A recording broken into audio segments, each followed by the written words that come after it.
ओम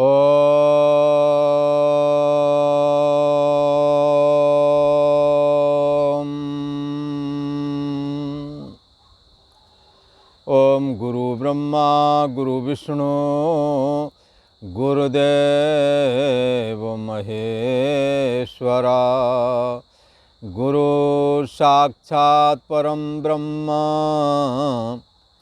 तस्मै श्री गुरुवे नमः। योगेश्वर श्री कृष्ण भगवान की जय। ऐं सरस्वत्यै नमः।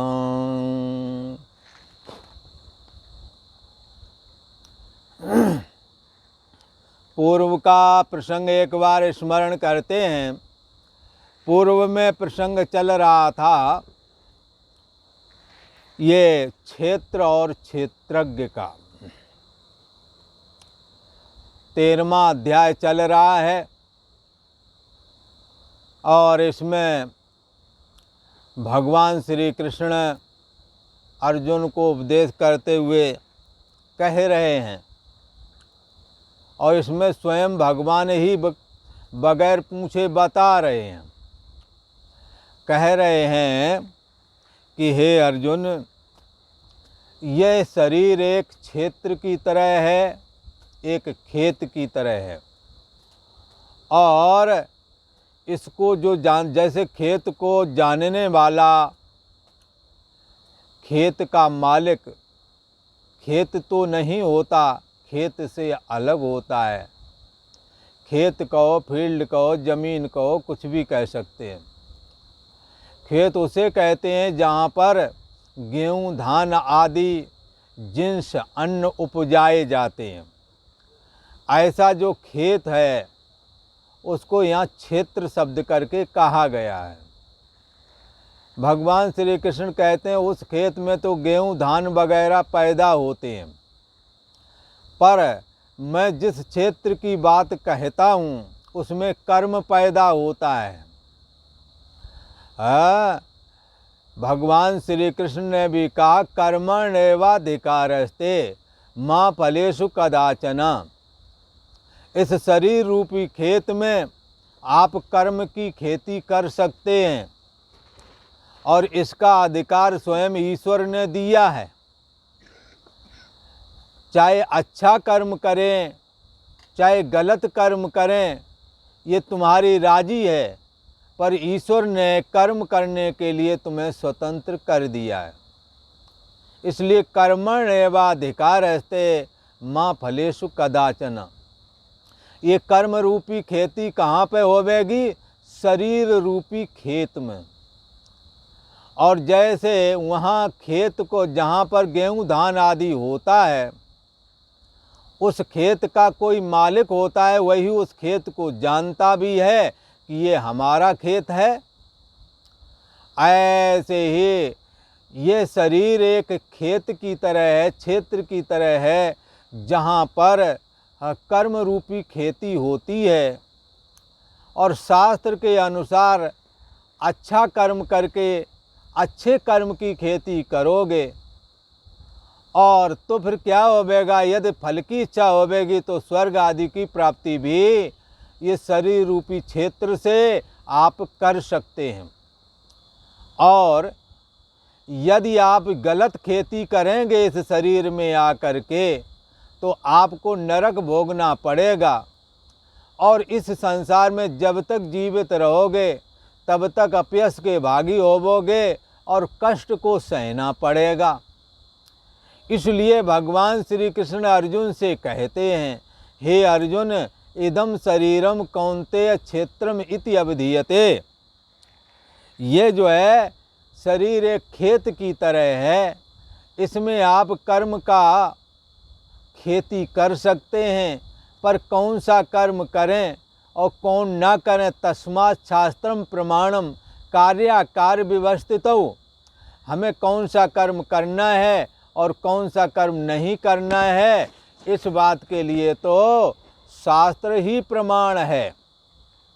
तो शास्त्र ने जैसा बताया है, क्या बताया है कि निषिद्ध कर्म कभी नहीं करना, अच्छे कर्म करना है और शास्त्र सम्मत करना है। लोक रीत में जिनको अच्छा कहते हैं उन्हों को करना है। जिन्हों को आपके पूर्वज अच्छा समझ के करते आए हैं, आप भी उस अच्छे काम में हाथ बटाएं। आने वाली पीढ़ी को भी अच्छे कर्म करके दिखाएं। ये शरीर एक क्षेत्र है, इसमें कर्म रूपी खेती की जाती है। और इस जैसे उस अन्न जहाँ पर उत्पन्न होता है उसको किसान अब ये मेरा खेत है ऐसा जानता है, ऐसे इस शरीर रूपी क्षेत्र को जो जानता है उसका नाम है क्षेत्रज्ञ। उस क्षेत्रज्ञ को ही यहाँ जीवात्मा करके कथन किया जा रहा है। शरीर और इंद्रियों को ये आत्मा जानता है। अच्छा, तो कैसे जानता है? ये एक प्रक्रिया आगे बहुत अच्छे तरीके से भगवान समझाने वाले हैं। पर एक बात उन्होंने क्लियर की कि क्षेत्र और क्षेत्रज्ञ को जो जानता है, क्षेत्र को जो जानता है उसको तो क्षेत्रज्ञ कहते हैं। और ऐसा भगवान श्री कृष्ण कहते हैं, मैं अपनी तरफ से नहीं कहता हूँ, बल्कि ये तत्वज्ञानी महापुरुषों ने ऐसा अनुभव करके इसके ये बताया है कि क्षेत्र रूप शरीर को जो जानता है उसको क्षेत्रज्ञ आत्मा बोलते हैं। ऐसा बताया है उन्होंने, क्योंकि ये ज्ञान गुरुओं का है। हम अपने नाम इसका श्रेय नहीं लेंगे, भगवान भी नहीं ले रहे, तो हम आप किस खेत की मूली हैं? ये उपनिषदों का ज्ञान है। भगवान श्री कृष्ण ने कहा है, जब ये गीता प्रारंभ हुई है तो गीता का महात्मा आता है, तो उसमें कहते हैं ये गीता कहाँ से लाई है, कहाँ से आई है? आई तो भगवान के हृदय से। पर बंधुओं, हृदय में क्या था? हृदय में भगवान के अंदर वेद रहते हैं। वेद का जो उपनिषद भाग है, उन उपनिषदों से ये गीता परमेश्वरी आई है। सर्वोपनिषद गावो दोग्धा गोपाल नंदना, पार्थो वत्सा सुधीर भोक्ता, दुग्धम गीता मृत महत। ये संपूर्ण उपनिषदों का सार है गीता। इसलिए ये जो औपनिषदक जो ऋषि हुए हैं, जो ज्ञानवान हुए हैं, ये उन्हीं का ज्ञान है। उन्होंने ईश्वर की उपासना करके इस ज्ञान को आत्मसात किया है। उस ज्ञान को ही भगवान श्री कृष्ण ने समस्त उपनिषदों का निचोड़ निकाल करके गीता के रूप में प्रस्तुत किया गया है। भगवान श्री कृष्ण कहते हैं, और इसको शरीर रूप क्षेत्र को जो जानता है उसको तो कहते हैं क्षेत्रज्ञ। पर ये जो क्षेत्रज्ञ है ना, यहाँ पर क्षेत्रज्ञ करके जीवात्मा करके ग्रहण किया गया है। तो अब ये जीवात्मा भी कौन बना हुआ है? तो भगवान श्री कृष्ण के अंतर्यामी स्वरूप का प्रतिबिंब ही तो जीवात्मा है। इसी को पूर्व में परा प्रकृति कह करके भगवान श्री कृष्ण ने कथन भी किया है। तो परा प्रकृति के द्वारा शरीर और इंद्रियों को धारण करते हैं, अपरा प्रकृति के द्वारा शरीर, मन, बुद्धि और अहंकार बन जाते हैं। ये अष्टधा प्रकृति है। तो इस अष्टधा प्रकृति को जो जानता है, कौन जानता है? परा प्रकृति। परा प्रकृति क्या है? अंतर्यामी आत्मा, जो कि भगवान श्री कृष्ण का निज स्वरूप है, उसी का प्रतिबिंब है। ये प्रतिबिंब सोने जागने वाली चेतना के रूप में जाना जाता है। अभी जाग रही है ये चेतना, कुछ समय के बाद सो जाएगी तो कहेंगे कुछ भी न जाना। जो सारी दुनिया को जानती रही है चेतना, ये चेतना भी कुछ नहीं जान पाई। इस बात को भी किसी ने जाना है। उस जानने वाले का नाम है महान आत्मा, उसी का नाम है भगवान श्री कृष्ण। यही भगवान श्री कृष्ण का अंतर्यामी स्वरूप है। जो माया को स्वीकार करके ईश्वर बन जाते हैं तब इनका ओम नाम होता है। मन को स्वीकार करके जीव बन जाते हैं। जब माया विघटित होती है तो मन बनती है। उस मन को विघटित माया के टुकड़े को जो कि मन करके है उसको स्वीकार करते हैं तो जीव बन जाते हैं। और फिर देह को स्वीकार करते हैं तो वसुदेव देवकी के पुत्र बन जाते हैं। भगवान श्री कृष्ण देह भी हैं, जीव भी हैं और माया को स्वीकार करके ईश्वर भी है और माया रहित होने पर अंतर्यामी आत्मा है। जैसे पानी में ही छोटी लहर और बड़ी लहर की कल्पना है, पर पानी ही बड़ी लहर बना हुआ है, पानी ही छोटी लहर बना हुआ है, पानी ही इन छोटी बड़ी और घूमने वाली भंवर आदि इन सभी प्रकार के आकारों से रहित भी है। ऐसे ही भगवान श्री कृष्ण भी माया को स्वीकार करके ओम नाम वाले ईश्वर हो जाते हैं। और माया जब विघटित होती है तो हमारे आपके शरीर में मन बनती है, उस मन को जब स्वीकार करते हैं तो जीव बन जाते हैं। और जैसे हम आप देह को मैं मान रहे हैं, ऐसे जब देह को वो स्वीकार करते हैं, देह मैं हूँ ऐसा मानते नहीं, स्वीकार भर करते हैं काम करने के लिए, तब वो वसुदेव देवकी के पुत्र हो जाते हैं। इस प्रकार से ये भगवान श्री कृष्ण साक्षात परम ब्रह्म हैं। ये साक्षात परम ब्रह्म ही हमें गीता सुना रहा है अर्जुन के माध्यम से, जिसका कोई रूप आकार नहीं है, रूप न रेख कुछ भी उसका नहीं। वही जब माया के संपर्क में आकर ईश्वर रूप, फिर मन के संपर्क होकर जीव रूप, देह के संपर्क में देहाभिमानी, देह मैं हूँ, ऐसा करके जैसे हमें आपको होता है। हमें आपको क्या पता है मैं देह हूँ, इतना, इससे आगे नहीं पता। भगवान श्री कृष्ण कहते हैं हमारे ज्ञान को धारण करो, जो मैं ये बता रहा हूँ। इस देह रूप क्षेत्र को जानने वाला क्षेत्रज्ञ है, उसका नाम है जीवात्मा। और जीवात्मा ये मुझ परम ब्रह्म परमात्मा का प्रतिबिंब है। ये सोने जागने वाली चेतना है। जब मन खड़ा होता है तो लगता है मैं हूँ, जब मन सुसुप्ति में नहीं होता तो मैंने कुछ भी ना जाना, ऐसा कहते हो। पर तुम्हारे कुछ ना जानने को भी तुम ही ने जाना। ये तुम्हारे अंदर ही अंतर्यामी आत्मा है, उसने ये बात जान ली। और आप स्वयं कहते हैं कि सुख से सोया पर जाना कुछ नहीं। किसने नहीं जाना? इस सोने व जागने वाली चेतना ने कुछ नहीं जाना। इस नहीं जानने को आपने जान लिया।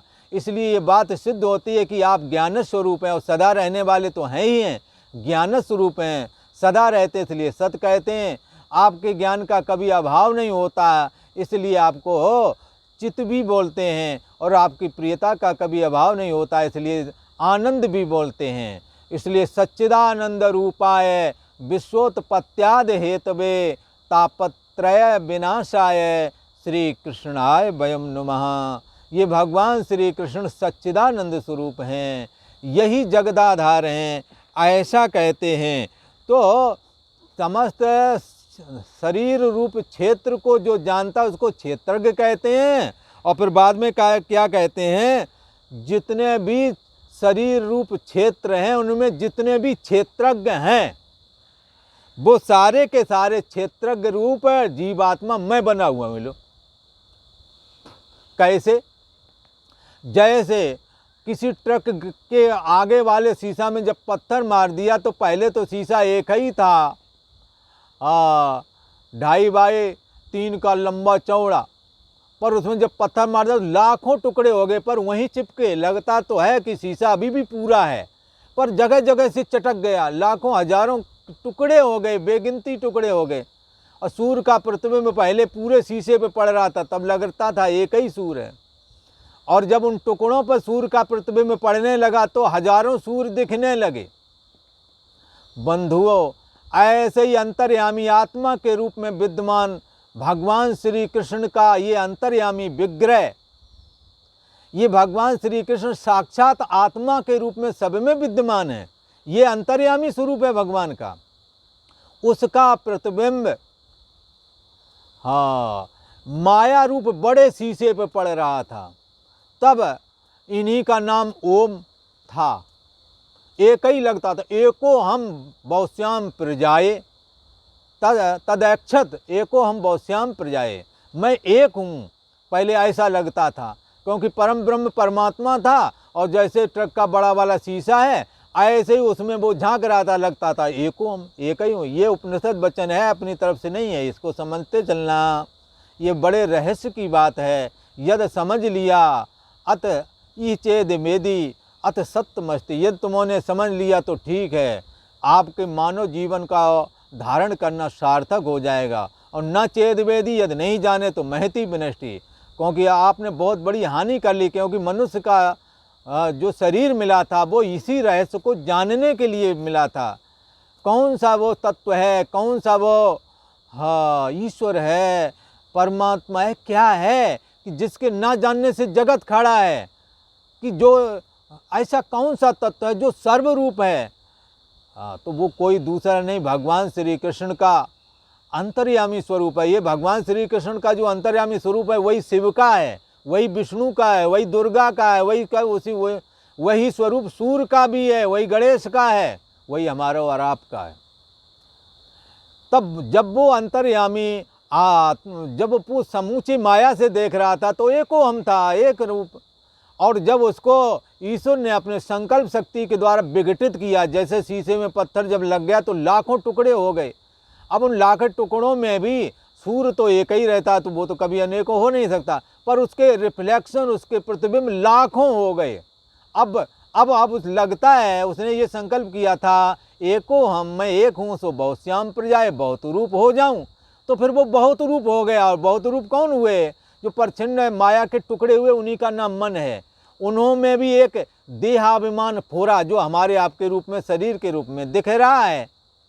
तो क्या है, ये जितने भी प्रतिबिंब रूप अनेकों सूर्य दिख रहे हैं, प्रतिबिंबित सूर्य, इन सभी सूर्यों में, प्रतिबिंबित सूर्यों के अंदर आकाश वाला सूर्य कह सकता है इन सभी सूर्यों के रूप में मैं हूं। तो कौन सा गलत कह रहा बताओ? इसी तरह भगवान श्री कृष्ण अंतर्यामी परम ब्रह्म परमात्मा जो अनादि और अनंत है, ये भगवान श्री कृष्ण का निज स्वरूप है। यही शिव जी का है, यही विष्णु का है, यही गणेश का है, यही सूर्य का है।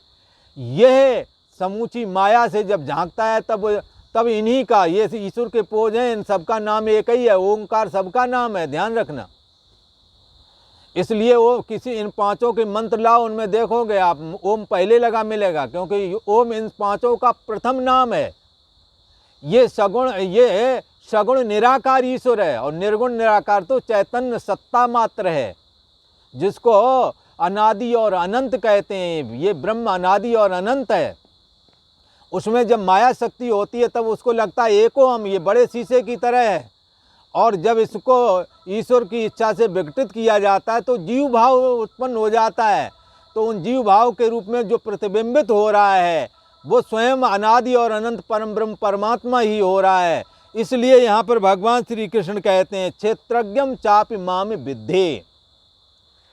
जो क्षेत्रज्ञ जो हमने बताया है कि शरीर रूप क्षेत्र के अंदर जो इस क्षेत्र को, शरीर रूप क्षेत्र को जो जानता है उसको क्षेत्रज्ञ कहते हैं। क्षेत्रज्ञ का अर्थ होता है जीवात्मा। ये जीवात्मा सब मैं बना हुआ, ये बोल रहे हैं सरकार। इस रहस्य को आप समझो। इसलिए हम सभी ईश्वर से अभेद हैं। जैसे हजारों कांच के टुकड़े शीशे के जो थे उसमें सूर्य एक ही झांक रहा था, सारे के सारे रिफ्लेक्शन एक आकाश में स्थित सूर्य के ही थे। इसलिए सूर्य इस बात को कह सकता है कि मैं समस्त रिफ्लेक्शनों में, समस्त प्रतिबिंबों में मैं हूँ। ऐसे ही भगवान श्री कृष्ण कह रहे हैं हमारे आप के अंदर मन विद्यमान है। सभी मनों के अंदर में स्वयं भगवान श्री कृष्ण प्रतिबिंबित हो रहे हैं। इसी को पहले 7वें अध्याय में बता करके आई, ये परा प्रकृति है, ये एकदम धारिते जगत, जिसके द्वारा ये सारा जगत धारण किया जाता है। हमारा शरीर, तुम्हारा शरीर, सारे शरीर मिलकर के ही तो जगत बनता है। इसलिए सारा जगत इस परा प्रकृति के द्वारा धारण किया जाता है, ऐसा भगवान श्री कृष्ण कह रहे हैं। इसलिए क्षेत्रज्ञम चाप माम विद्धि सर्व क्षेत्रेषु भारत। शरीर रूपी क्षेत्र में, हाँ, शरीर रूपी खेत में, क्षेत्र में जो इसका जानने वाला उसको क्षेत्रज्ञ कहते हैं। और सभी शरीरों के अंदर जो क्षेत्रज्ञ है वो मैं बना हुआ हूँ, ये कह रहे हैं। इसलिए भगवान श्री कृष्ण सब में रिफ्लेक्शित हो रहे हैं। उनका रिफ्लेक्शन हर किसी के मन पर पड़ रहा है। और सारे मन मिला दो इक्वल टू माया। जैसे कांच के सारे शीशे, ट्रक वाले बड़े शीशे के है, सारे टुकड़े मिला दो इक्वल टू ड्राइवर के सामने वाला बड़ा शीशा। और उसमें पत्थर मार दो लाखों हो गए, तो बड़ा शीशा ही लाखों टुकड़ों के रूप में है, दिखता है पर जुड़ा रहता है। ऐसे में सूर्य प्रतिबिंबित होगा तो लाखों रूप हो जाएगा। जब नहीं टुकड़े थे तब एक था, तो उसी को उपनिषद की श्रुति कहती है एको हम, मैं एक हूँ। ईश्वर को लगता था मैं एक हूँ, फिर उसको संकल्प हुआ बहुसाम प्रजा में बहुत रूप हो जाऊं, तो ऐसे ही वो बहुत रूप हो गया है जब उसको विघटित किया। इसलिए सारे कांच के शीशे मिला दो तो ट्रक ड्राइवर के सामने वाला शीशा पूरा बड़ा शीशा माना जाएगा। बड़े शीशे को जब विघटित किया गया छोटे छोटे टुकड़े, तो छोटे कांच के टुकड़े हो गए। तो सारे टुकड़े मिलाकर बड़ा शीशा, बड़े शीशे को तोड़ेंगे तो छोटे टुकड़े हो जाते हैं। ऐसे ही मन माया को विघटित किया तो मन बन गई, और मन हमारे आपके अंदर आ गए। उस मन में भी वही प्रतिबिंबित हो रहा है जो बड़े शीशे में हो रहा था। जो ईश्वर माया में प्रतिबिंबित हो रहा था वही मन में प्रतिबिंबित हो रहा है। इसलिए भगवान श्री कृष्ण कह रहे हैं कि शरीर रूप क्षेत्र को जो जानता है उसको क्षेत्रज्ञ आत्मा कहते हैं। और उस सभी शरीरों में जो क्षेत्रज्ञ है वो सभी शरीरों का क्षेत्रज्ञ मैं बना हुआ हूँ। इस रहस्य को आप समझें। ये वेद का, उपनिषदों का निचोड़ है गीता, जिसमें ये बात क्लियर की जा रही है। आप इस सत्य को जरूर धारण करना, क्योंकि ये शरीर का, ये सृष्टि का रहस्य क्लियर कर रही है। अनेकों तरह के लोग पता नहीं कैसे कैसे बताते हैं, साफ और क्लियर गीता कह रही है, इस बात को नहीं बता पाते हैं। आप इस रहस्य को समझें। भगवान श्री कृष्ण कहते हैं, हे अर्जुन, अब यहाँ दो चीज़ें हो गई, एक शरीर रूप क्षेत्र और दूसरा क्षेत्रज्ञ रूप जीवात्मा। सभी क्षेत्रों में, सभी क्षेत्रों को जो एक क्षेत्र को जो जानता है जीवात्मा, और सभी क्षेत्रों को जो जानता है महान आत्मा हो गया, मूल आ गया। जैसे आपके 100 दर्पण लगा दिए, ठीक है, अब लगा दिए 100 दर्पण में तुम्हारा मुख दिख रहा है। सारे मुखों को कौन जान रहा है? मूल मुख जो ग्रीवा ऊपर है। ऐसे ही सभी क्षेत्रज्ञों को जो जानने वाला है वो भगवान श्री कृष्ण हैं, वो भगवान शिव हैं, क्योंकि अंतर्यामी सबका एक ही है। तुम्हारा अंतर्यामी भगवान श्री कृष्ण का अंतर्यामी, शिव का, विष्णु का, दुर्गा का अंतर्यामी सबका एक ही है, और उसका नाम है ओम। आप देखें हर एक मंत्र में ओम लगा मिलेगा। तो क्या है, इन पांचों के जो मंत्र उनमें सर्वप्रथम ओम लगा होगा हर मंत्र में। भगवान श्री कृष्ण कहते हैं तो दो चीज़ें हो, क्षेत्र और क्षेत्रज्ञ। अब और बारीकी से समझें तो यहाँ पर 2 पॉइंट तो आपको क्लियर हो रहे होंगे। एक शरीर रूप क्षेत्र है और उसको जो जानता है क्षेत्रज्ञ रूप जीवात्मा। पर समस्त जीवात्माओं को जो जानता है उनका नाम है भगवान श्री कृष्ण। उसी को ब्रह्म कहते हैं, उसी को आत्मा कहते हैं। ये समस्त जीवों में, समस्त जीवों के मन पर प्रतिबिंबित हो रहा है। प्रतिबिंब एक का ही है, प्रतिबिंबित जीवात्मा अनंत है। हमारे मन पर प्रतिबिंबित होने वाली मैं हूँ, ये सोने जागने वाली चेतना, ऐसे सब में ये अनंत हैं। पर जिसके द्वारा जिसका ये प्रतिबिंब है वो एक ही है, वो है भगवान श्री कृष्ण का अंतर्यामी स्वरूप। ये वेदों में वर्णित अनादि और अनंत परम ब्रह्म परमात्मा ये साक्षात भगवान श्री कृष्ण हैं। इसलिए ईश्वर के पोज अनेकों हैं, ईश्वर एक है। एको देवा सर्वभूतेषु गूढ़ा, सर्वव्यापी सर्वभूतांतरात्मा। हर जगह वही समाया हुआ। कर्माध्यक्षा, वो कर्मों को जानता है। आपके साक्षी है, चैतन्य है, केवल वही है, दूसरा नहीं है। निर्गुणश्च है, उसमें सतोगुण रजोगुण तमोगुण नहीं है, निर्गुण है। भगवान श्री कृष्ण कहते हैं, तो अब कितने पॉइंट हो गए? एक शरीर रूप क्षेत्र, दूसरा उसको जानने वाला जीवात्मा, और तीसरा जिससे ये सारे जीव रूप रिफ्लेक्शन प्रकट हुए हैं, जिससे जीव रूप प्रतिबिंब, सोने जागने वाली चेतनाएं आती हैं सुबह जागने पर और सोने पर लीन हो जाती हैं, जिसमें उसका नाम है भगवान श्री कृष्ण का अंतर्यामी रूप। गीता उसी को महान आत्मा बोल रहा है, उपनिषद उसी को ब्रह्म बोल रहा है, शिव पुराण उसी को शिव बोल रहा है, और विष्णु पुराण उसी को विष्णु परम पदम बोल रहा है, और देवी भागवत वाले उसी को पराचिति महाचिति बोल रहे हैं, और गणेश वाले उसी को गणपत बोल रहे हैं, और सूर्य वाले उसी को शौर्य तत्व बोल रहे हैं। एको देवा सर्वभूतेषु गुणा। तो तीन चीज़ें हो गई। एक ऐसा तत्व कॉमन है जो सब में समाया हुआ है, उसका नाम है परम ब्रह्म परमात्मा। वही सभी मनों में प्रतिबिंबित हो रहा है। और एक है सभी के शरीर। तो 3 पॉइंट हो गए। शरीर, शरीर के अंदर रहने वाला जीवात्मा, और समस्त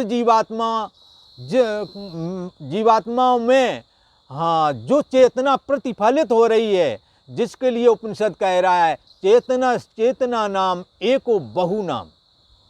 अनेक चेतन, सोने जागने वाली चेतनाओं के अंदर एक ऐसा चेतन है जो कभी सोता नहीं, कोई कभी जागता नहीं, जो सब में रिफ्लेक्शन भेज रहा है, सबको सब में प्रतिबिंबित हो रहा है। एक सूर्य ऐसा जो कांच के एक टुकड़े में, हजारों टुकड़ों में, पर एक सूर्य ऐसा जिसके द्वारा ये सारे प्रतिबिंबित हो रहे हैं। और एक शीशा है जो जड़ है, ऐसे ही शरीर है, शरीर के अंदर जीवात्मा है, और फिर महान आत्मा जिसको परम ब्रह्म परमात्मा बोलते हैं। भगवान श्री कृष्ण कहते हैं तत्क्षेत्रम। ये गीता का 13वां अध्याय है और 3रा श्लोक है, जिसमें भगवान श्री कृष्ण क्या कह रहे हैं? तत्क्षेत्रम यच्च यादृक्च यद विकार यतश्च यत् सचायो यत् प्रभावश्च तत्समासेन में शृणु। हे अर्जुन, वह क्षेत्र जो है जैसा है भाई। लोग कहते हैं सब्जी बेचने गए, वो ग्राहक कहता है ये सब्जी तुम्हारी ठीक नहीं, तब वो कहता है हमारी सब्जी जो भी है तुम्हारे सामने है। मतलब ये है उसका भी एक दायरा है, कितने है। तो ये शरीर भी एक दायरा है जो है सामने है। बोले क्या है इसमें? ये जन्मता है अस्थि, फिर दिखने लगता है, जन्म से पहले दिखता नहीं है, फिर बढ़ता है, फिर और बढ़ता है, फिर अपक्ष, फिर मृत्यु। ये शरीर का दायरा है बंधुओं। ये शरीर का इतना ही है। शरीर जन्मा है और शरीर मरेगा। जातस्य ही ध्रुवो मृत्यु ध्रुवम जन्म मृतस्य च तस्मात् अपरहार अर्थे नत्वम सोचितम अर्हसि। ये जन्म और मरण एक ऐसा सत्य है जिसके बीच से सबको गुजरना है।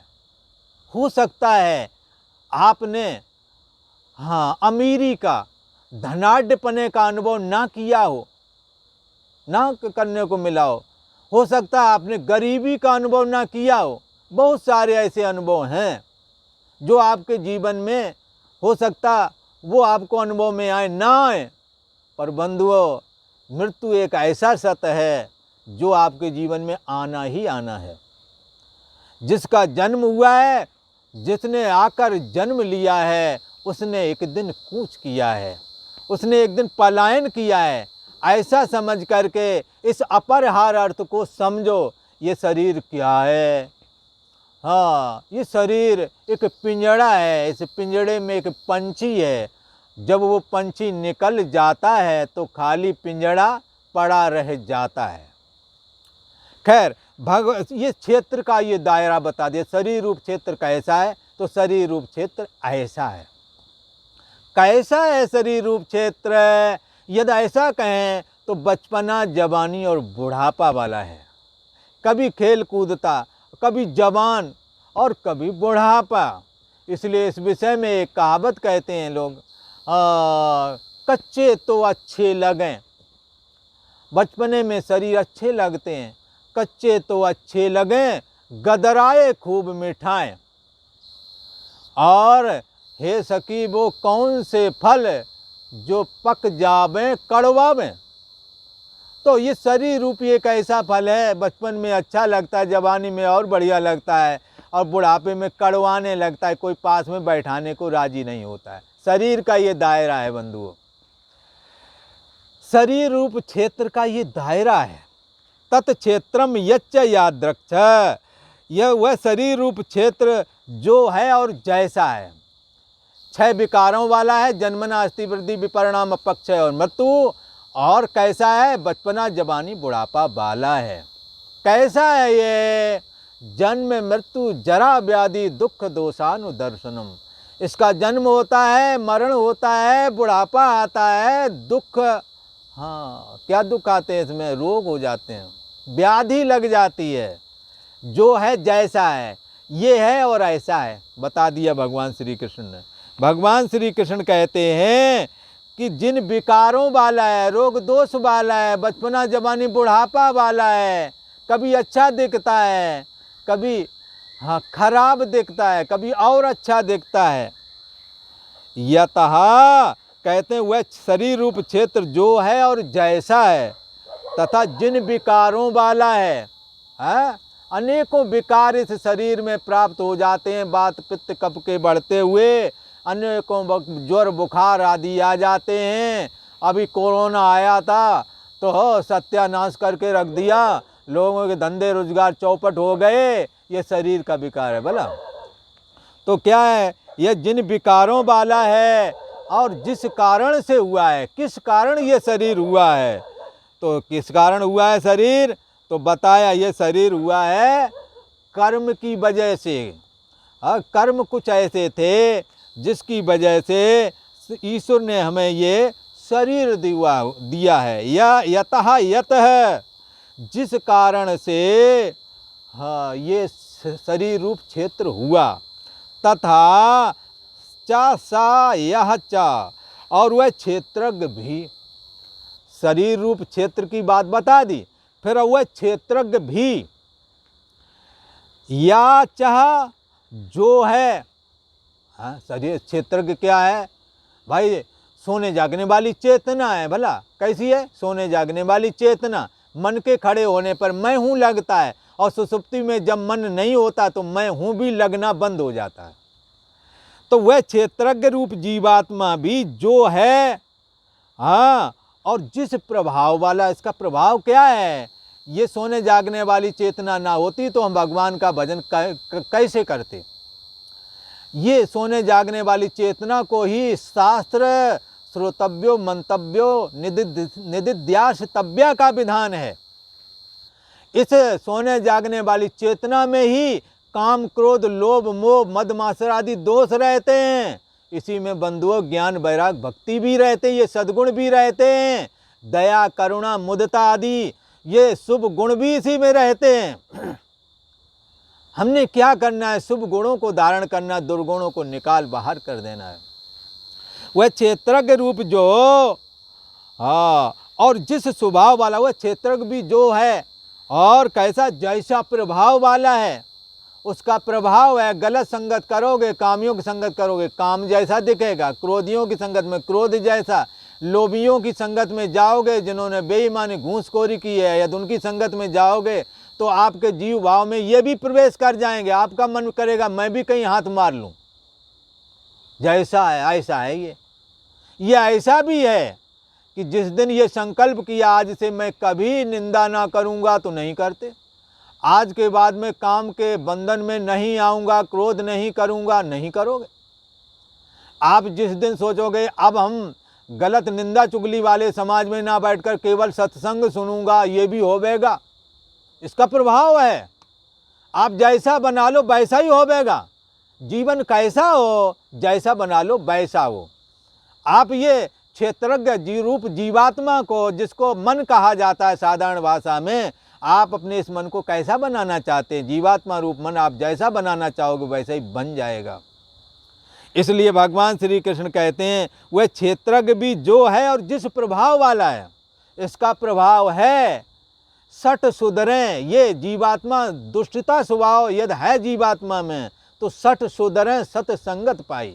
इसमें ये प्रभाव है कि ये गलत रास्ता को छोड़ करके सही रास्ता पकड़ ले। गंदे लोगों की संगत छोड़ करके अच्छे लोगों की संगत पकड़ सकता है। गंदे विचारों वाले सत्संग छोड़ करके अच्छे विचारों वाले उपनिषद शास्त्र है, गीता शास्त्र है, भागवत है, इनको सुन सकता है और जीवन को धन धन बना सकता है। इसका ऐसा प्रभाव है। ये कैसा है? क्षेत्रज्ञ गंदे संस्कारों को भी अर्जित कर सकता है और अच्छे संस्कारों को भी जीवात्मा रूप क्षेत्रज्ञ अर्जित कर सकता है। वह क्षेत्रज्ञ भी जो और जिस प्रभाव वाला है तत्समासेन, उस वह सब समासेन संक्षेप से मैं शृणु, हे अर्जुन मेरे से सुनो ये रहस्य, जो कि ये हमारे अलावा और कोई ऐसा क्लियर ना कर सकेगा। और ये बात सही है, जैसा भगवान श्री कृष्ण ने कहा वैसा आज तक कोई भी न कह सका, न पहले कहा था ऐसा किसी ने, और न आगे कोई ऐसा कह सकेगा। ये सृष्टि का रहस्य कैसे सहज भाषा में भगवान श्री कृष्ण ने क्लियर किया है, आप इसको समझें। भगवान श्री कृष्ण कहते हैं तत्क्षेत्रम यच्च यादृक्च यत विकार यतश्च यत सचयो यत प्रभावश्च तत्समासेन में शृणु। भगवान श्री कृष्ण कहते हैं हे अर्जुन, वह क्षेत्र जो और जैसा है तथा जिन विकारों वाला है और जिस कारण से जो हुआ है, तथा वह क्षेत्रज्ञ भी जो और जिस प्रभाव वाला है, वो सारी की सारी बातें वह सब संक्षेप में मुझसे सुनो। और आज इतना ही। ओम शांति है शांति है शांति है।